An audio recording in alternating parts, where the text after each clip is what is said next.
told Senate Majority Leader Thune that if Matt Gaetz is not confirmed by the Senate, he will appoint him using the Federal Vacancies Reform Act of 1998.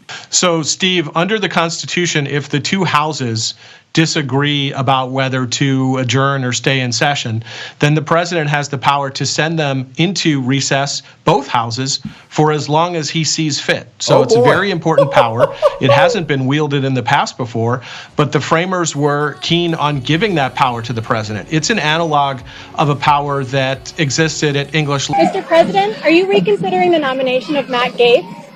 No. Mr. President, are you reconsidering the nomination of Matt Gaetz? No. One more time. Oh, doesn't it feel good to have a president that answers your questions? Oh. Mr. President, are you reconsidering the nomination of Matt Gaetz? No. We gonna drain the swamp. Nobody should be disqualified because of a media report. It's more than it's an investigation. By the department, he wants to leave. Bipartisan ethics investigation. And they didn't proceed forward. All right, joining us now with reaction, Fox News contributor Tammy Bruce and OkayRickk founder Clay Travis.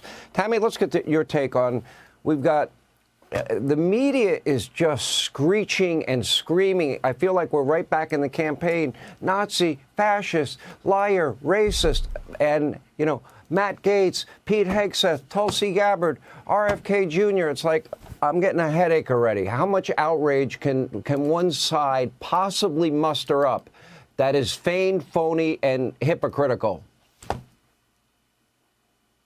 Well, yeah, it's all they have. As we've seen, this is the last group of people after what we've all been going through for a decade, not even just the last year. But Americans have clearly sent a message that we know who you are. We don't want what you're selling. We don't believe you. We know that you're in the business of making us afraid and sick, and if you want us to retreat. There is nothing they can say that we can believe. And the election was more than just electing Donald Trump, even though, of course, that was magnificent. It was a statement to everyone else by giving the entire government to him, by giving him this massive margin, not seen for almost 100 years in the popular vote. It was, in a way, a national apology for having believed the Democrats, but it also was, what we're all experiencing is this lift of pressure on us, because we have been a target for a quarter of a century, for 50 years, but certainly for the last decade. So when they still think that that same tactic is going to make us turn around and run or believe them, this is what has to be eradicated, is this idea that this kind of abuse is a legitimate way to deal with government or the public conversation. And I think that President Trump and his approach and his nominees and his government are going to send that message. What is your reaction to all the hysteria on the left, Clay? I mean, it's predictable.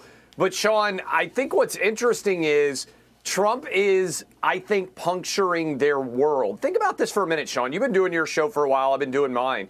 Would you have ever believed that Tulsi Gabbard and RFK Jr. would be a part of the Trump team and part of the cabinet? Remember all the talk typically when a new president gets elected about reaching across the aisle and bringing in diversity of thought and how impressive that is?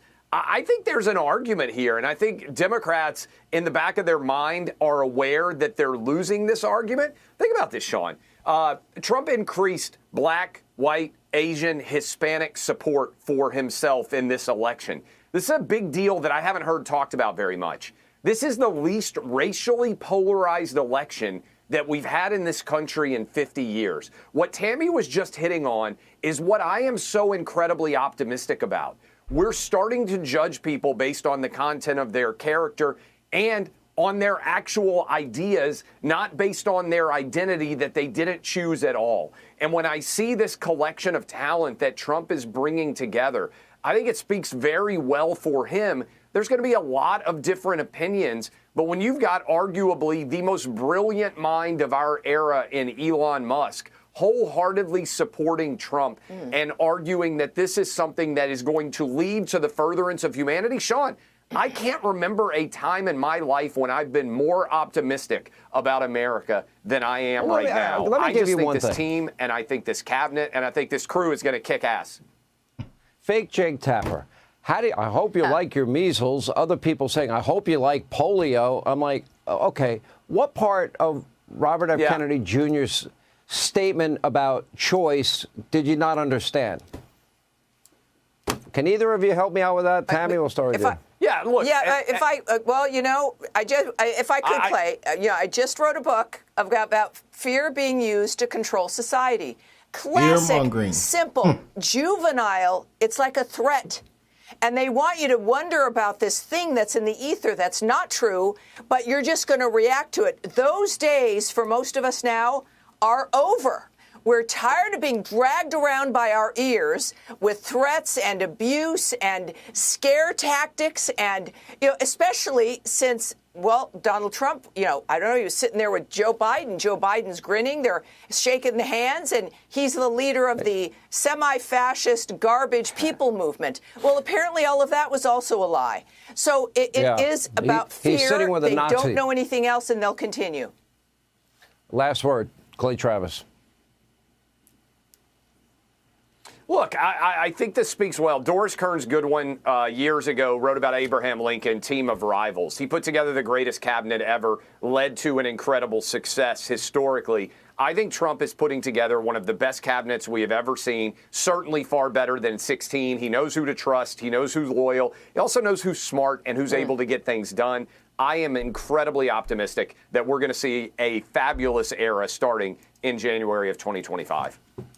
All right, they're going to have... I feel as though the guy doesn't get enough credit. The mainstream media loves to portray him as some sort of buffoon who's tripping all over himself and doesn't know how to navigate Washington. He's clueless, a bad leader. He has no idea what he's doing. They love portraying that caricature of Donald Trump, but it seems so far detached from reality. What the reality seems like to me is that Donald Trump is actually very astute in a lot of ways, and he tends to surround himself by some incredible minds, and especially incredible legal minds, who consistently put together these incredible plans that always end up getting the job done regardless of all the Washington sabotage. I mean, let's look at the wall, for instance. Congress didn't want to approve border wall spending, and so Donald Trump said, okay, they're going to block my agenda. Well, I'm going to figure out some loophole here using Pentagon spending. That was genius. They always come up with these cockamamie plans that end up producing results regardless of whether or not the Washington swamp creatures approve. Despite the fact that Donald Trump's entire first term was blocked by Republicans and Democrats, he still ended up getting so much done. And so I guess the point I'm making is that Donald Trump isn't just some bloviating idiot who is unfit to run for office. No, Donald Trump seems to be quite the competent leader who always seems to be playing 4D chess and ends up winning in the end. And of course, I'm saying this to lay down the contextual groundwork because you guessed it, it's happening again. We're already hearing all this talk of Republicans and Democrats teaming together in the Senate to block some of Donald Trump's cabinet picks, namely Matt Gaetz as Attorney General, and Donald Trump might have found his loophole. Let me show you guys exactly what's going on. Let's have a conversation. So let's roll the tape. Okay, so we've got a juicy development here. Word on the street is that Donald Trump is now considering using the Federal Vacancies Reform Act of 1998 to essentially install Matt Gaetz as a temporary Attorney General if Senate Republicans decide that they're going to stand in his way and sabotage this nominee. Jeff Clark jumping in at breaking. Trump has told Senate Majority Leader Thune that if Matt Gaetz is not confirmed by the Senate, he will appoint him using the Federal Vacancies Reform Act of 1998. So, Steve, under the Constitution, if the two houses disagree about whether to adjourn or stay in session, then the president has the power to send them into recess, both houses, for as long as he sees fit. So it's a very important power. It hasn't been wielded in the past before, but the framers were keen on giving that power to the president. It's an analog of a power that existed at English law.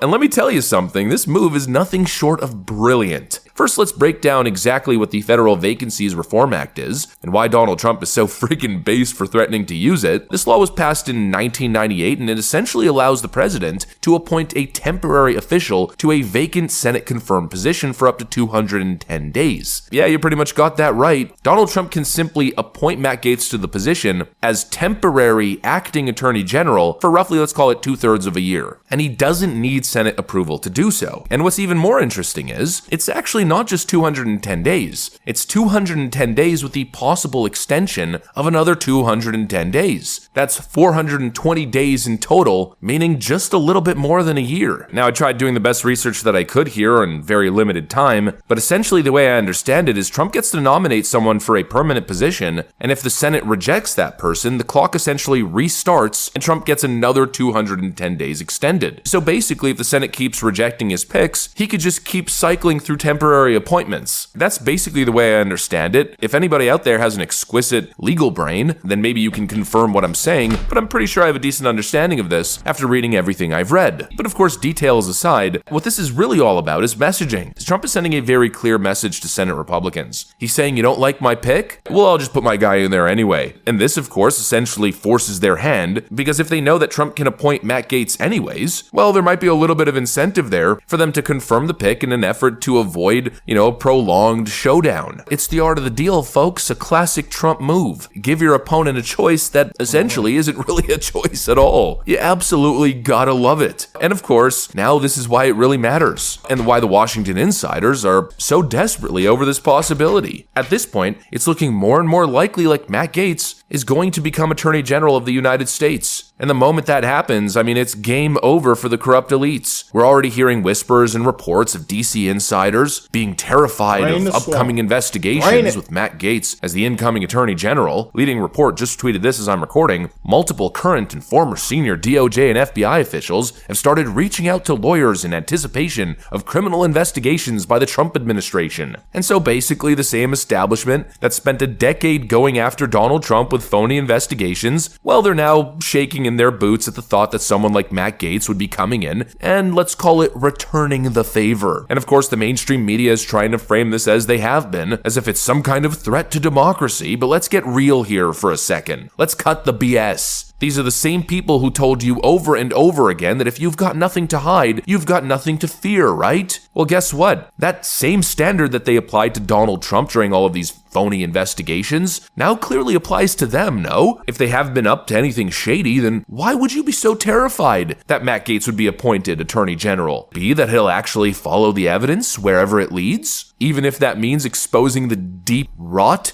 in these three-letter agencies and the so-called justice system that's been so clearly weaponized against the Democrats' political enemies? Yeah, I have a feeling it probably has something to do with that, now doesn't it? They got a whole list of dirty laundry, and well, Matt Gaetz, he's about to run the laundromat. We're talking looking into Crossfire Hurricane, the sham investigation that targeted Donald Trump in 2016, all built on that phony dossier that was funded by Hillary Clinton's campaign. Or what about the weaponization of the DOJ? They raided Donald Trump's Mar-a-Lago home, but just let Joe Biden off scot-free for actually committing the crime that Donald Trump was accused of? Not to mention the double standard involving the Hunter Biden laptop story and all the potential deep-seated government corruption that uncovered. Threw the laptop out in the middle of the freeway.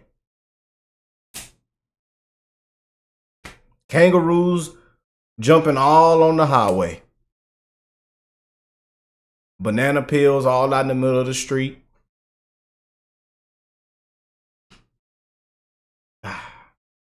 What about the extreme persecution of January 6 protesters? Should Gaetz investigate that and get to the bottom of the double standard there? Obviously, you get exactly where this is going, and so it all starts to make sense. You put the puzzle pieces together, why they're so adamant that Matt Gaetz cannot be in this position. The swamp is terrified because they know if Gaetz gets in, the investigations will not only be real, but they'll be relentless. They will uncover the truth. And honestly, I think the conversation might change pretty quick. I'm saying if Matt Gaetz gets in, but now honestly, the more time is going by, that if might slowly be switching to a when. It's not a matter of if, it's a matter of when Matt Gaetz gets in. And so obviously a message is being sent here. A message is being sent to Senate Republicans. Do not stand in the way of this agenda. We're going to do what we got to do regardless of whether or not you guys get on board. And the next message that's being sent is to the deep statists in Washington, D.C. who are clearly shaking in their boots. And that message, of course, is, why so scared? If you didn't do anything wrong, you've got nothing a fear, right? Or maybe, just maybe, you're afraid that the game is finally up and the American people will finally figure out what the 7th floor at the FBI and the DOJ have really been up to here. I'll tell you something here, 2025 is certainly shaping up to be a very interesting time indeed. If I could invest in hammers and bleach bit stock ahead of the 2025 inauguration, well, I'll tell you I'd certainly consider it. Anyways, that's pretty much.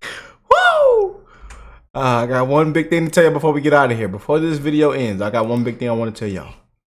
Well, what's gonna happen? And what 70% of Americans voted for. Besides, the border, the economy, and everything that fits all into this certain term. Drain the swamp. The swamp is gonna get drained. I love y'all, and I will catch you beautiful people in the next one, man. Make sure y'all share this video, that you hit the like button. Again, this is one of those ones, y'all. And we're gonna continue to bring you amazing videos. Huge shout out to Liberal Hive Mind.